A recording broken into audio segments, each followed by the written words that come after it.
So today I'm going to go over a couple of my breeding projects that I've been doing.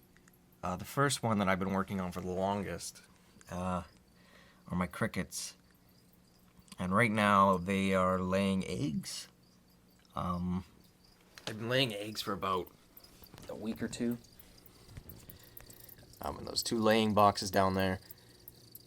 And hopefully I'll have a ton of pinhead crickets within the next few weeks. I think it's about 90 degrees down there near the breeding boxes, and about 80-85 around the rest of the tank. I don't have a thermometer for every tank because they're kind of expensive. As you can see, I have my food, water, breeding boxes, and some extra stuff for them to climb on. I actually had a lot more cardboard in there, but I decided to take it out because it was just getting in the way. And, you know, they don't really, at this stage, need that much cardboard. There's not enough of them in there to warrant anymore. I think there's probably about 20, maybe 30 in there. I just sort of got an all-weather bulb holder for a light bulb. I was going to get a, I'm not sure what they're, I think they're called work lights.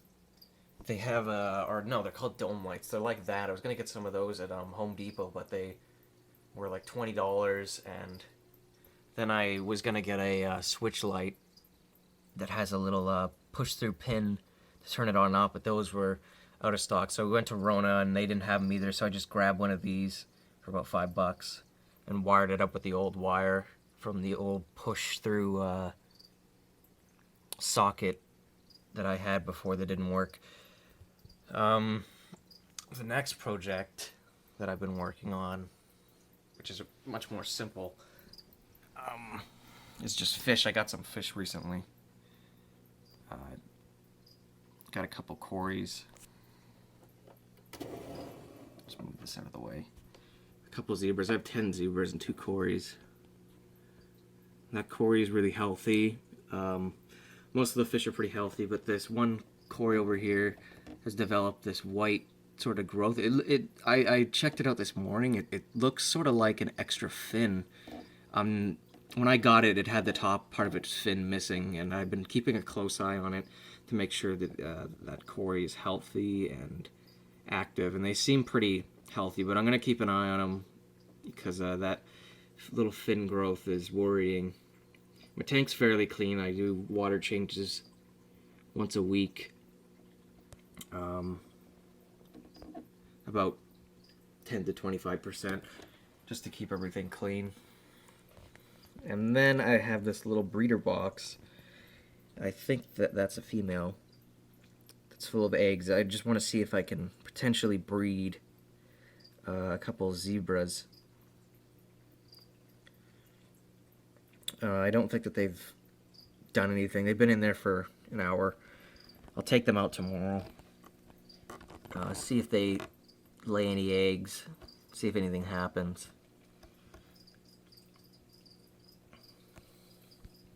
And this is my reptile / amphibian tank. There's not really a lot in there at the moment. We have one green anole, and he's also got a little bit of a lip thing going on there. I've kept a close eye on that for about a month. I've been treating it. It's gone down considerably, but it still hasn't gone away. It seems to be fine, but I still occasionally take him out and apply some medication, and just to keep it from getting any worse. You can see this one has had its tail regrown at some point. It must have got its tail cut off at some point. What focus?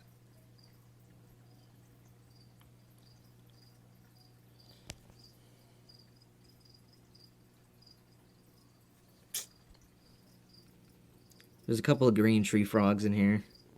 There's one of them. I think I have 4 in total. They're quite difficult to find most of the time. There's one. There's another one. I can never find the 4th one. I always find 3, and then the 4th one is always the most difficult. I saw the smallest one in here not too long ago.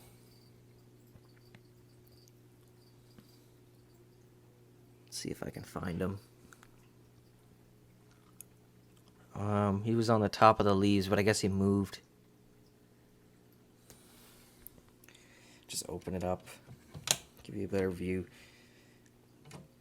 I try to provide a good sort of amount of stuff for them to climb on. There's quite a few branches in here that I've acquired. A lot of places to hide. These plants I bought just at the hardware store, Home Depot, I think, for a couple bucks each, and they've grown within the last year exponentially. They used to be quite small. The biggest one that grew is this one. That one has taken over the entire tank. I should probably trim it down at some point.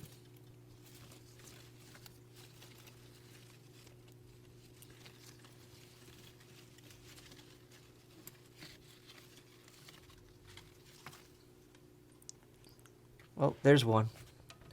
I found number 3. Must have been on one of those leaves back there. There's one more.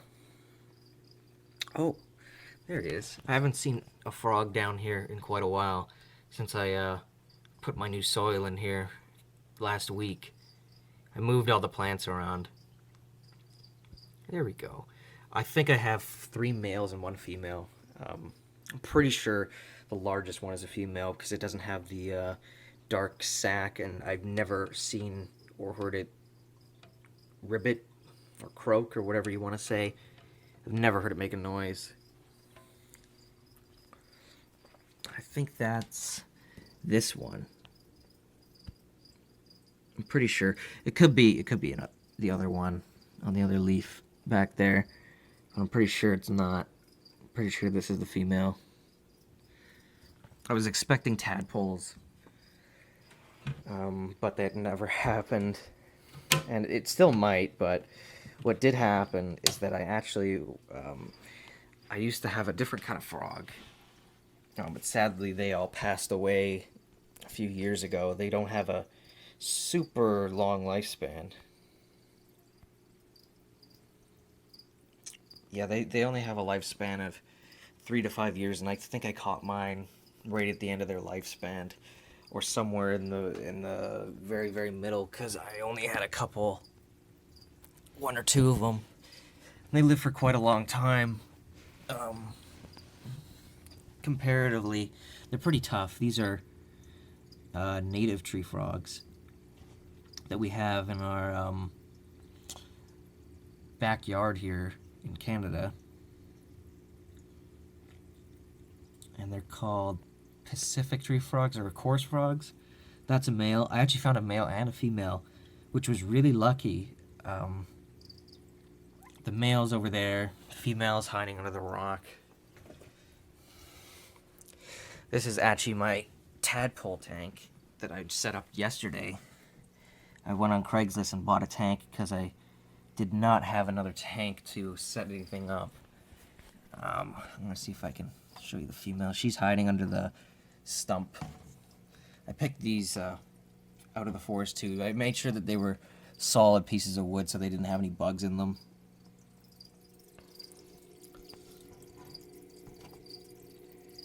Yeah, I'm probably not going to be able to. Let's put my camera down.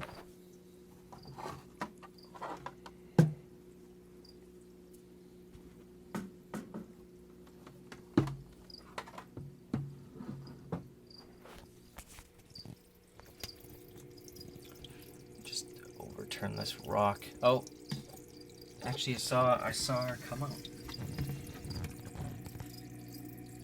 There she is. There you go. That's the female. It's hiding away. I don't want to put my phone in the water. So yeah, I picked this up for about $10. It came with a bunch of other stuff like a filter, but most of it was pretty junky. Oh, coming out. Most of it was pretty junktacular. The tank though was in really good condition. It came with a lid. That's the one that I'm using. Or sorry, not a lid, a light. That's the one that I'm using right now.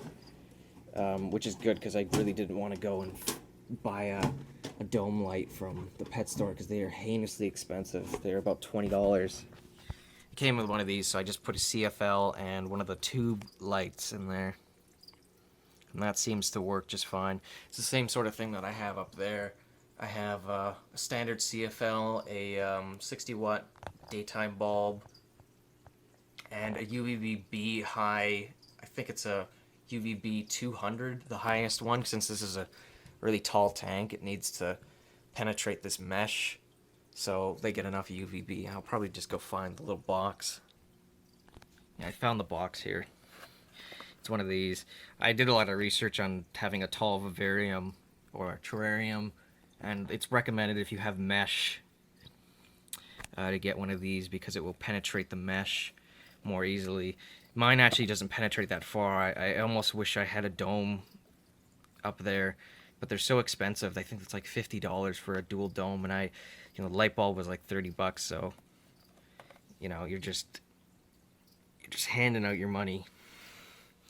But yeah, these are good. You can't get these in most pet stores around where I live. You have to get them online, but you can get them on Amazon.ca. That's where I got mine. I asked around pretty much every pet store around here, and they only carry the 150s and the 100s, and I don't really want those. I want these ones.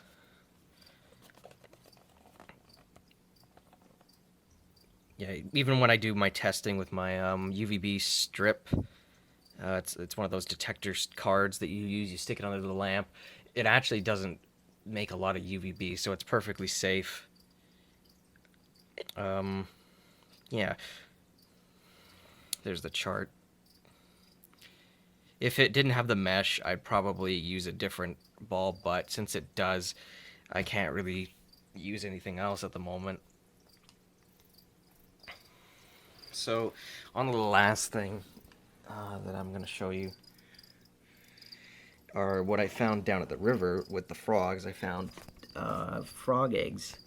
I found a couple batches, so I got some of the stuff from the little pond and the eggs themselves. The reason I took the eggs is because the little pond where they were laid,